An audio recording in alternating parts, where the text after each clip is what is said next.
Now I'm going to introduce our first speaker. So we do something a little bit different at Fuckup Nights. I'm not going to read out a bio, nothing like that. I actually have 3 fun facts about each speaker.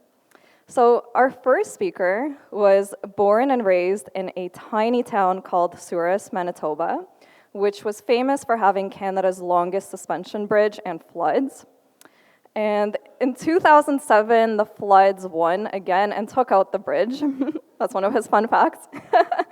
And he went to high school with lots of people who have won the Stanley Cup. Everybody, please help me welcome Mike Kirkup. Thank you.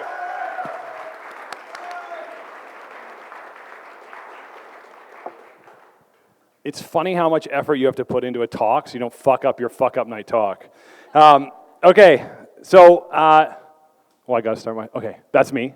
So I'm gonna take you back to September 2012, and specifically the time where I was running the Velocity program. For those that don't know the Velocity program, it's a startup program here at the University of Waterloo. I say here because the University of Waterloo kind of made this place. Yes, it did. And so at that time, it was just a residence, so 70 students on campus who love to live together and hang out and build cool shit, and then a 6,500 brand spanking new square foot facility in downtown Kitchener called the Velocity Garage. And the reason I bring my fuck up back to September 2012 is that there was this startup in the Velocity Garage who was causing me lots of problems. And that startup was this company. So for those of you that don't know what a buffer box is, this was an innovative solution. They got accepted into Y Combinator, and what it did is it allowed someone to drop off a parcel for you at a normal, sane location, and then you could go pick it up later because you were working or had day job things to do when the delivery guy comes around. And they had just come out of Y Combinator at the end of August, and the great thing about Y Combinator is that it propels you to grow, which meant that they had a whole bunch of buffer boxes they had to build. The unfortunate part, which I didn't mention, is that it's a really big fucking aluminum box. And that means hammers. And hammers on aluminum and software engineers, because that's what the rest of the garage was, don't really go well together, right? Like the only noise that software engineers want to hear is the stuff that comes out of their headphones. So we were like, okay, Mike McCauley, dude, and if anybody knows Mike McCauley, he was the CEO of Bufferbox back then. He's like literally the nicest person you know. It's like, Mike, this is, I'm getting a lot of complaints. We got to fix this. He's like, I know, I'm really sorry. I'm like, I know, sorry doesn't cut it. We're Canadian, but we got to fix it, right? And so it was like, okay, well, maybe we'll move all of our production to 5 o'clock in the morning because no one's in the garage at 5 o'clock except the crazy people who work all night. And so maybe by 9 o'clock, we'll slow it down. That totally didn't work because that didn't allow them to make enough buffer boxes. Then they took over one of our 2 meeting rooms because we had 2. I'm looking at Erica because she worked at Velocity then. We had 2. And they took over one of them and they turned it into their own mini kind of fabrication space, and it totally didn't solve the problem either because glass was not meant to contain the sound of aluminum boxes being pounded with hammers. And so we're brainstorming amongst the team and we're like, okay, we got to fix this problem. And everybody we talked to, it was super obvious what the problem was. Get the fucking hardware people out of the garage, right? That's the solution, just ship them somewhere else. And yet all the hardware people were like, yeah, we should go somewhere else. We could hang out, we could share best practices, we could build cool space just for hardware people, we could have prototyping space. This sounds amazing. So I'm like, okay, let's go make it happen. So we go to the provincial government, we go to the federal government, and we get a whole bunch of funding, and I thought, oh man, the university is gonna make this hell. Right? What I forgot, lots of parts of the fuck-ups in here, is that the engineering program mostly runs campus, and they love having their engineering grads make hardware startups, and so they were like, we're all in. And so in September of 2014, we opened the Velocity Foundry. It was 11,000 square feet at the corner of Charles and Water, which is literally a block away from the tannery, which is where the Velocity Garage is. I don't know who that is. And we were off to the races. And of course, we had lots of startups to stick in there. This was Tritonware. But all the companies we built it for were gone, right? Like, so BufferBox got acquired by Google in November of 2012, so they were long gone. They were all happily into like almost their second year at Google. The Thalmic guys, we were like, yeah, Thalmic will be around. No, man, they were like rocket ship, and so they were like at 60 people by the time we had to like force them out with a crowbar, right? And so we were like, okay, we got to fill this place with all these like hardware startups. And so we actually, look at naive Mike. It seemed like it would be so easy. So in fact, we actually got the BufferBox guys to donate money to the University of Waterloo to create a prize as part of the Velocity Fund to give extra money to hardware startups, because that's how much of the program was changing, that we were actually seeing this huge influx. At about this time, about a third of the companies that were in Velocity were hardware startups. And so, just for those of you who are curious, this is the very first term. I was so happy I found this picture. This is the first term that we handed out the white check, which was an extra $10,000 for hardware. Okay, so for people who like history lessons, Trend Radius got acquired. PetroPredict shut down. Sparkig shut down. That guy right there, Mike Reed, he's one of the co-founders of Embark, one of the most successful companies to come out of Velocity. They're building autonomous like big semi-trucks. And the only company still alive is the hardware company who got an extra $10,000 in the back corner there. I think that's kind of cool. So we go off and we build the foundry, and I'm like, naive Mike is super happy because he's like, yeah, this is easy, done. Turns out that it's not easy. We had lots of problems, some of which should have been really obvious, right? So perhaps the most obvious and easiest was that hardware startups are literally no more tolerant of noise than software startups. So if you're doing a sales call and someone is running an angle grinder about 30 feet away from you, it doesn't matter what the fuck the reason is they're running an angle grinder, you hate them, okay? So we had huge pain and agony with noise, because we had this big like open concept space, because that's kind of how we built Velocity. That's a template, right? Buy a big box, put a whole bunch of desks in it, and off we go. The second thing that was really actually kind of surprising to the core was they actually have nothing in common. So we had two drone companies that sat beside each other. One who was working on like how you control a drone, the aeronautics of that, how you can make it responsive, use AI, everything else. And beside them was a company who was building a gas engine that would extend the lifetime instead of using a battery. They literally had nothing in common. They both said the word drone. That was about the only English word they had in common. That was it, right? So the fact that they were sitting beside each other had no help whatsoever to either of them, okay? The third thing, which also should have been obvious but wasn't, is that when we moved all the companies from the garage to the foundry, we had assumed we would just import the culture, right? Yay, we built great culture in the residence, we brought all those people to the garage, yay, great culture in the garage, checklist, we don't have to do anything. Unfortunately, because of my no hardware policy in the garage, the only people allowed in the garage were software companies, and so BufferBox and Thalmic were exceptions because they built software. The no hardware companies that then, or no software companies that showed up in the foundry had never been in our space. They didn't know our culture, and there were more of them than there were the people we brought over. And so they took over, and there were massive cultural issues. Weird shit like people stealing tools from each other, causing a whole bunch of problems. Like, it was wacky. It felt like high school, right? And the worst thing, the part that I really should have seen but hurt us the most, was the issues with my team. And specifically, we had people who were focused entirely on hardware companies and who only went to the foundry. We had people who only focused on software companies and stayed in the garage.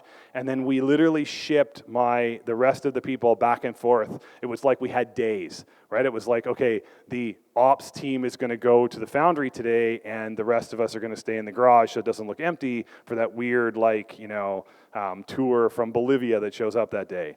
And so you would, we always had this split team, and it created massive cultural issues within the Velocity team, which took us actually a surprisingly long time to kind of clean that up. And so we kind of, and Marcia kind of reviewed my speech, and she's like, where's the oh shit moment? The reason we don't wear this on our face is because we got lucky.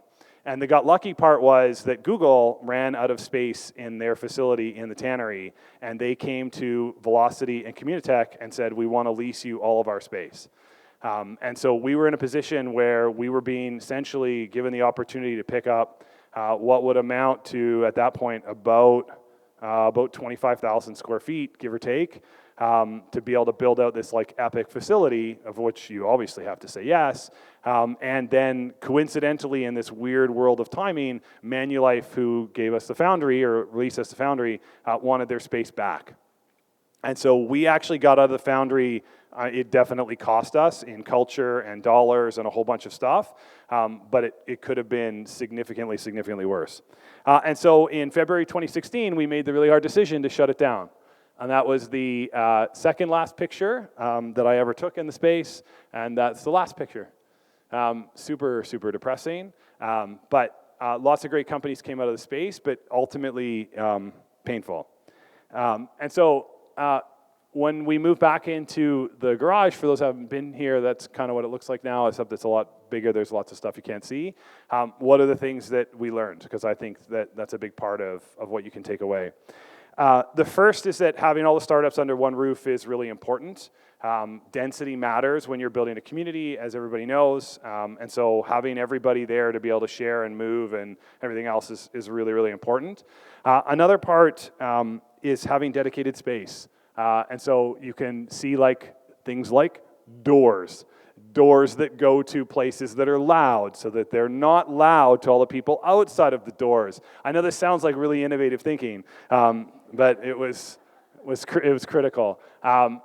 Science labs for all the science companies who were showing up that, ensured that only science companies went in there, because in the same way that hardware companies get angry when someone wrecks their prototype, science companies get really angry when someone leaves the refrigerator open. Legit. Like a level of anger that has been unseen, because the part, it's like debugging in science. Like, if I can put this into software analogies, they debugged for 2 weeks to figure out what was wrong with their process, only to find out by the security camera that some meathead left the fridge open for 3 hours. Wow, angry. Okay. The other thing things that we learned, which is actually how Velocity runs today. I was talking to Ray, and he was excited to go into stage 2. You have to group the companies by stage, right? So if you're working early and you're like, I don't have customers and I'm still figuring that out, that's who you sit with, right? Because you all have the same problem. No matter if you're science, hardware, software, it's the same. And then the same thing when you're building your stuff, and then of course when you're selling, right? A lot of the common same problems when you're selling. So that was a big thing that we learned. Culture is key. I know you hear all of that all the time. The line that I have when I talk about culture at Encircle right now is that I feel like a child in a kitchen, and I keep running around and things are burning me, and I know that I shouldn't do that again because it hurt, but it doesn't mean I know what to touch and what not to touch yet. And so culture is really, really hard, and what a lot of people don't appreciate about a good culture is that when it turns bad or it goes sour or whatever, sometimes it be irreversible, but that damage just takes so much time and effort to undo. And so just making sure that you're thinking about it and have that focus is important. And then the other thing that was really weird to me is that a block is like 10 miles in KW. Like, we literally could have put the foundry in fucking Cambridge and it would have been the same. Right? Like, the fact that it was a block away from the tannery, it could have been on another planet. It was like it didn't exist. And that's just one of those weird things about how this community works, that the subtle, tiny distances somehow tend to make a little bit of a difference. And so that, as my time at Director of Velocity, was my biggest fuck up. And there are lots. I had a whole list of things my wife and I went through for this talk. But don't worry, this is the most sane PG version. And I just want to, as I end my talk, give a big shout out to all my Encircle coworkers who came tonight. Thank you. Take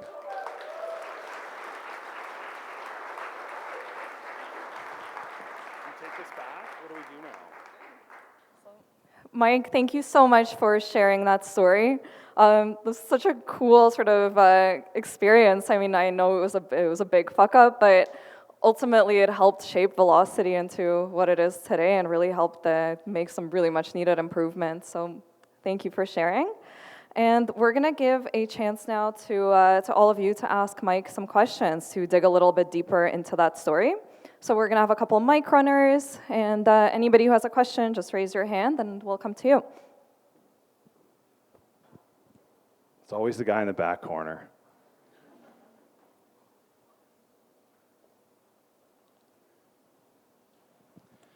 Hey, so Velocity still has multiple locations, right? So how do you maintain the culture amongst the existing locations? Yeah, that's Jay's job. No, they're for different audiences, right? Is really what it came down to. Is science students obviously needed their own labs, so they got their own space, and they've built their own culture, and so you manage that culture actually of them leaving the lab and coming into the garage, which was an interesting challenge for a while. And then, of course, the residence had its own culture, and START had its own. And so you kind of leave them be on their own and build their own cultures because they're built primarily for different people or different needs. But it was a huge issue. And you'd see those differences like at VF, where you would have like a company get up and they'd be like, hey, I'm from science. And the way they'd pitch would be slightly different, the way they'd interact. Like there were, if you watched enough of them like I did, there were subtle differences you could pick up based on what program they were in, or if they weren't in a program at all. You don't have to ask me questions about velocity. You can ask me, I have lots of fuck ups. I have lots of stories, so. Or you need a microphone, you're gonna get in trouble. I'm breaking rules. See, I'm fucking up the fuck up night. Oh shit. I'm just curious, like from your perspective, what about this fuck up experience makes you really good at your new job? Oh, my new job. I would say the biggest one was culture. We learned some really hard cultural lessons. So we had one of the biggest challenges that we had is the person who was helping a lot with the foundry, who was very foundry specific, had I would say in the nicest way a very kind of brisk personality, and so there were people who he got along with really, really well, and there were people that felt like they were outsiders, and that was hard for us to see, right, as the team and everything else. And so when we were managing culture, like things splintered because of the team. So if my team is split and who they're engaging with and supporting and helping is now split, then we're getting like disjointed feedback, and then the companies feel that, right? It's kind of like when you feel your parents fighting, right? So it created a whole bunch of downstream effects inside the companies that I never ever anticipated, that took us like until we moved them back in or other stuff happened for us to even figure out that they're like, you didn't even know that was an issue.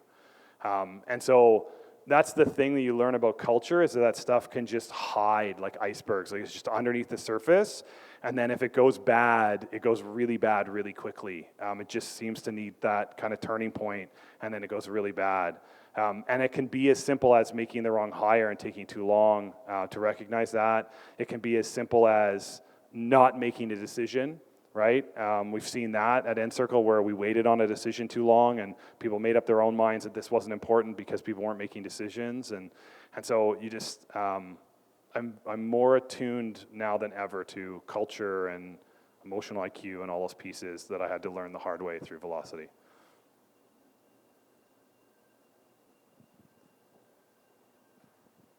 Hi, I'm wondering, when a company is kind of dominating one part of the incubator, say Velocity Science, if there's a company that is mainly taking up that space and then graduates or moves to the garage, how is the culture affected with that kind of the vacuum that they leave behind? Yeah, so there's a space vacuum and then there's the culture vacuum. They are separate. So what you'll find is that as a company is early and they're super involved in the community, that you see that and they're an integral part of it. And kind of like with your best friend that you have a little bit of a falling out with, you don't have a massive fight. You just kind of stop seeing each other, right? And so it's the same way when the companies got really busy and they were growing and things became really serious for them, that I don't have time to go to that status meeting, I'm going to send my co-op, or that kind of stuff. Then they just kind of slowly fade. And so for the companies that were in the space, they were actually happy to reclaim the physical space back because they felt like those companies stopped contributing. And so it became cathartic for those people to move on, rather than a downside or a challenge that we had to manage. The bigger issue is the garage and the optics. When a company the size of Thalmic, they moved out, they were 40, 45, somewhere in there, that's a big part of the garage. And so then when like some random government person comes in and like, oh, how's your accelerator doing? Like, we spent a whole bunch of money, like it should be great. And you have this gaping hole, right? You're like, right? So you like shovel some people in. You're like, hey, students from the residence, do you want to come sit in some chairs for a couple hours, right? So that was more of the issue, but it wasn't like a cultural issue, it was like an optics issue, because even Thalmic, right, by the time they were like 40 or 50 people or whatever they were and they were leaving, no one got to talk to Stephen Lake, right? He was too busy, right? Or he wasn't there, right? He was running around recruiting globally and everything else. So that's just a very natural kind of evolution, and you'll notice that just generally when you watch companies.